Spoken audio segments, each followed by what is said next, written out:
Hello. In this lecture, I will describe the different type of layers in OSI model system. So first of all, there's the physical layer. So the physical layer is the backbone of the network. So it is responsible for moving individual bits from one node to the next. The physical layer coordinates the functions required to carry a bit stream over a physical medium. It deals with the mechanical and electrical specifications of the interface and transmission medium. It also defines the procedures and functions that physical devices and interfaces have to perform for transmission to occur.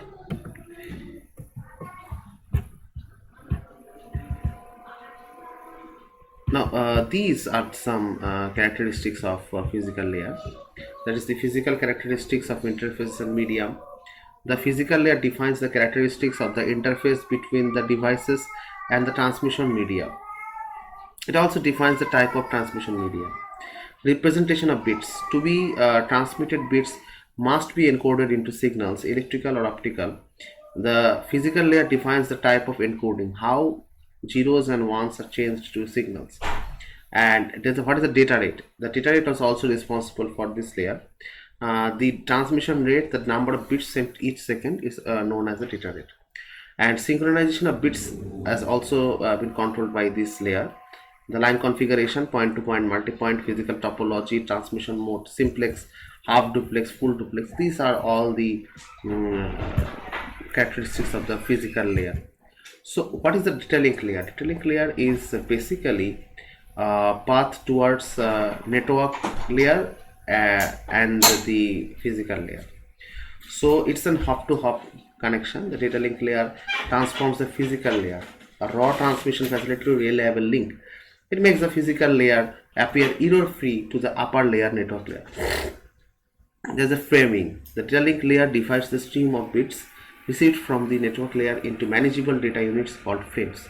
So now the bits of the data is converted to frames, and on that particular point the addressing is known as physical addressing. If frames are to be distributed to different systems on the network, the data link layer adds a header to the frame to define the sender or receiver of the frame. If the frame is intended for a system outside the sender's network, the receiver address is the address of the connecting device that connects the network to the next one. So now these are the three characteristics or operations that has been done by the data link layer. These are the flow control, error control, access control. So the controlling mechanism is the basic part of data link layer. So flow control, what is flow control? Flow control means if the rate at which the data is absorbed by the receiver is less than the rate produced at the sender, the data link layer imposes a flow control mechanism to prevent overwhelming the receiver. That means there is some capacity on the channel. So flow control will continue to flow and control the flow of the data as per as the channel capacity. Second one is error control. The data link layer adds reliability to the physical layer by adding mechanisms to detect the retransmit damaged or lost frames. It also uses a mechanism to recognize duplicate frames. Error control is normally achieved through a trailer added to the end of the frame. So there are header and trailer that's been added in the beginning of the bit stream and the end of the bit stream. So the trailer which has been added at last or the end of the bit stream is the error control side. So it is important to make acknowledgement of the bit stream for the destination address and the source addresses. And access control, when two or more devices are connected to the same link, if there is a same link, just because of you can use you can share a drive to certain type of users and email users and all. So when they are connected to a single link or same link, data link layer protocols are necessary to determine which device has control over the link at any given time. So there is an access control right there. And network layer, on that particular point, network layer is responsible for the source to destination delivery of a packet, possibly across multiple networks. This part is basically the internet networking part or internet part. whereas the data link layer oversees the delivery of the packet between two systems on the same network. The network layer ensures that each packet gets its point of origin to its final destination. If two systems are connected to the same link, there is usually no need for a network layer. That means UDP, user datagram protocol. When we go through to the next part of the lecture, we will know better about it. However, if the two systems are attached to different networks with connecting devices between the networks, there is often a need for the network layer to accomplish source destination delivery. Now, there are some characteristics of network layer. First of all, each of the network layer has logical addressing part. Previously, we have known to that the physical addressing part. Physical addressing is basically the MAC address or manufacturing address of a device, and the physical addressing implemented by the data link layer handles the addressing problem locally. If a packet passes the network boundary, we need another addressing system to help distinguish the source and destination systems. The network layer adds a header to the packet coming from the upper layer that, among the other things, includes the logical address of the sender and receiver. Routing. When independent networks or links are connected together to create internetworks, network of networks, or a large network, the connecting devices called routers or switches switch the packets to their final destination. One of the functions of the network layer is to provide this mechanism, routing. That means to make the connectivity between the switches and between networks. There are some internetworking right there. There is some website, as you know, that is www.something that you are searching for or you are connecting. There are a lot of another devices that want to connect with that particular server, that particular website.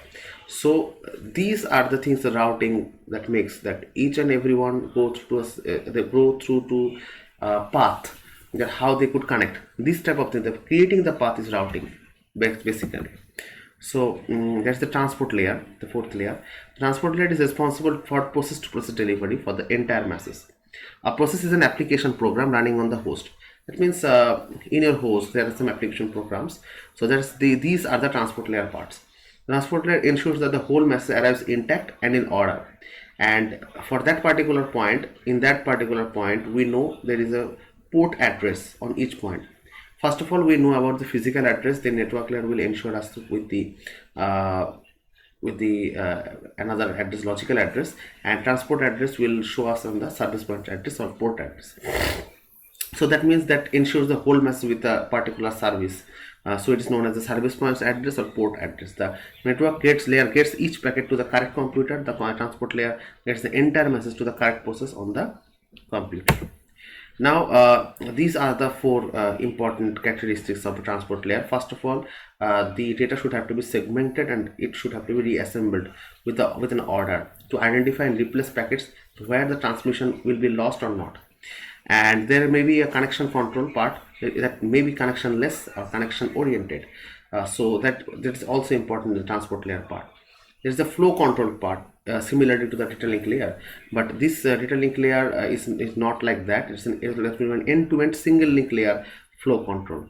There is an error control also. There is a process-to-process error control through a single link. If an error occurs, then they could correct with achieving by through retransmission process.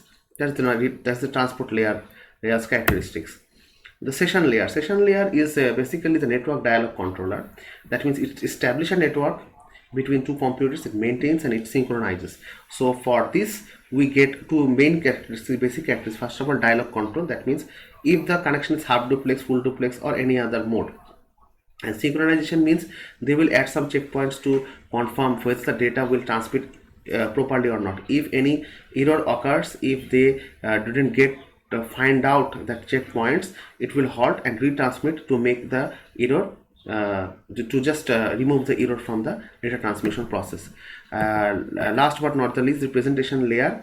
This translation, encryption, compression is dependent on the presentation layer, and it will present on your computer on the host and sender methods. And application layer is the application that you have used in electronic mail, remote file access, transfer, shared database. All of the things are related to the application layers. This layer will enable the user, whether human or software, to access the network. That's the thing. So thank you very much for being with me for the different layers of the OSI model.